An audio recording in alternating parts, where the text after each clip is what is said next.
Tozer. O que é um cristão? O cenário contemporâneo está inundado de todos os tipos de definições errôneas, cuja maioria é retirada da cultura ao nosso redor. Algumas pessoas acreditam que o cristão é alguém que simplesmente foi purificado e que por conta disso tenta agir da melhor maneira possível. Também há quem crie padrões nos quais insistem em encaixar o servo de Cristo. Todavia, o resultado disso é uma mera caricatura sem poder e autoridade, pois o cristão não se enquadra em nenhum arquétipo. Eu me dirijo ao cristão cujo amor e afeto por Jesus são a paixão que consome toda a sua vida, todos os dias. Eu não escrevo sobre o cristão carnal, o qual não se rendeu ao governo do Filho, e sim a respeito daquele que experimentou uma conversão genuína. Insisto em afirmar a necessidade de termos total confiança em nossa experiência de conversão, tendo a certeza de que o Espírito Santo nos guiará dia a dia no caminho que glorificará o Cristo que morreu por nós. Nesse ponto, começo onde a maioria dos escritores termina. A conversão, para mim, não é o fim, mas sim o início de uma maravilhosa caminhada de fé, confiança e obras. A fé sem obras é morta. Logo, é necessário haver um equilíbrio entre a nossa crença e o modo como vivemos. Não podemos ir muito longe caminhando com um pé só. Precisamos do equilíbrio de ambos os pés. Quero mostrar uma estabilidade espiritual ao descrever a caminhada cristã com base na palavra de Deus. Devemos celebrar do que fomos salvos. Termos sido salvos de uma vida de desgraça por Deus deve ser a razão da nossa explosão de louvor e ações de graças. Todavia, o para que fomos salvos é o motivo mais importante da nossa celebração. A caminhada cristã é sempre para frente. É essencial olharmos para Jesus. Todos os redimidos têm um destino específico a cumprir. Descobrir a sua missão e realizá-la no poder do Espírito Santo que habita o seu interior é a alegria da caminhada diária do cristão. Precisamos começar, continuar e finalmente terminar no Filho. Jesus Cristo sempre será o nosso tudo.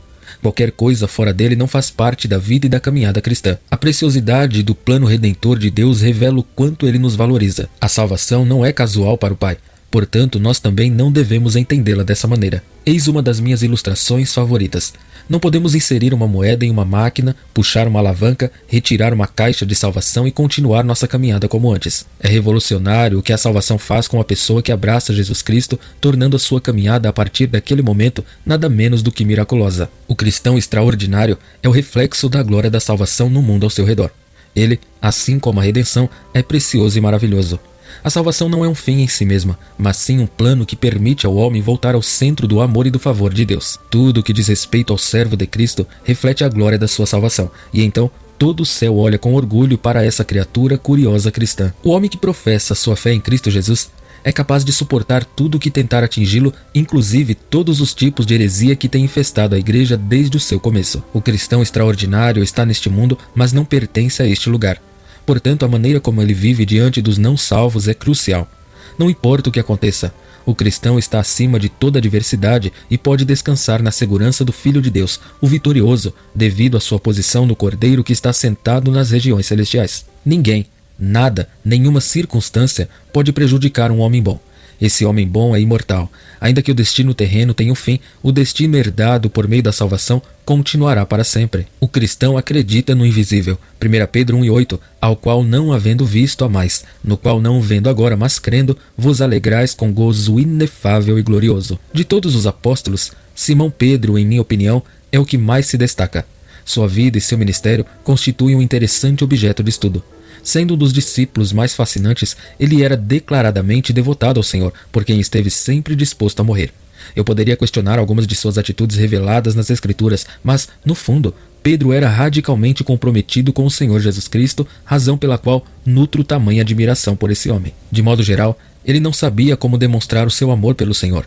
Porém, após o dia de Pentecostes, em Atos 2, esse apóstolo, assim como os demais, nunca mais foi o mesmo, tornando-se uma força poderosa para Deus. Abordando o cristianismo de um modo prático, os escritos de Pedro não são tão eloquentes quanto os de Paulo.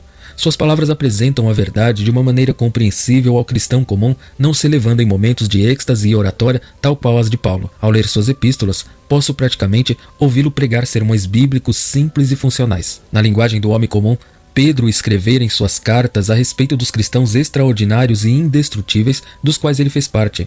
Essas pessoas creem mesmo quando não são capazes de ver aquilo em que acreditam. Ao descrever o cristão extraordinário, Pedro utilizou duas expressões muito parecidas: não havendo visto e não vendo agora. 1 Pedro 1:8. A primeira expressão se refere a qualquer possibilidade de esse servo ter visto Jesus em seu passado. A segunda, de vê-lo no presente.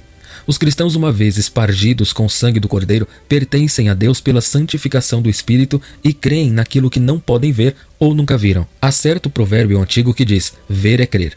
Obviamente, há crenças que dependem da visão, porém elas são apenas conclusões de testemunho dos sentidos. A fé do Novo Testamento, por outro lado, está voltada ao invisível, diferindo-a de qualquer outro tipo de crença existente. Outra maneira de afirmar isso é que os cristãos criam no invisível, conforme dito em Hebreus. Pela fé, deixou o Egito, não temendo a ira do rei, porque ficou firme como vendo o invisível. Hebreus 11:27. Abraão permaneceu firme porque podia ver o que as demais pessoas não viam. Devido à nossa natureza, confiamos no visível, no concreto. Se pudéssemos enxergar as maravilhas invisíveis da criação ao nosso redor, jamais nos sentiríamos solitários, nem duvidaríamos da existência daquilo que não somos capazes de enxergar. O invisível existe, porém sem fé nós não podemos vê-lo. Abraão tinha fé e perseverou, pois ele era capaz de enxergar o que não podia ser visto. Os cristãos mencionados na carta de Pedro agiram como o pai da fé agiu e experimentaram o invisível tão vívida e satisfatoriamente que se regozijaram com gozo inefável e glorioso. As canções atuais são tão inverossímeis que hesita em cantá-las algumas vezes. Se o Deus Todo-Poderoso nos compelisse a sermos 100% honestos, seríamos incapazes de cantar qualquer hino, pois a sua letra não reflete a verdade sobre nós. Amém.